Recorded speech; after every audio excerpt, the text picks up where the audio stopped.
জামাতে ইসলামীর এই নির্বাচনে যদি নির্বাচন হয়, অনেক ষড়যন্ত্র দেখছি, যদি হয় তাহলে জামাতের নির্বাচনের ইশতেহারের প্রথম এজেন্ডা থাকবে দুর্নীতিমুক্ত বাংলাদেশ।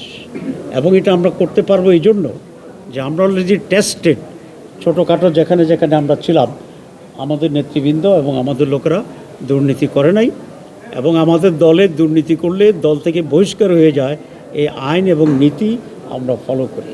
সুতরাং আপনি দেখেন, কালকে বাংলাদেশ ব্যাংকের গভর্নরের কাছে গেছিলাম, তো সেখানে একজন ডেপুটি গভর্নর বলতেছিলেন যে আমাদের ব্যাংক এক বছরে অনেকটাই রিগেইন করেছে। তা আমি বললাম যে কীভাবে?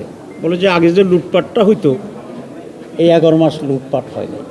তা আমি তার কাছ থেকে এটা শিখলাম, যদি একটা ব্যাংক লুটপাট না হলে কিছুটা গেইন করতে পারে, তাহলে বাংলাদেশে যদি লুটপাট বন্ধ হয় বাংলাদেশও সারভাইভ করবে এবং আপগ্রেড হবে।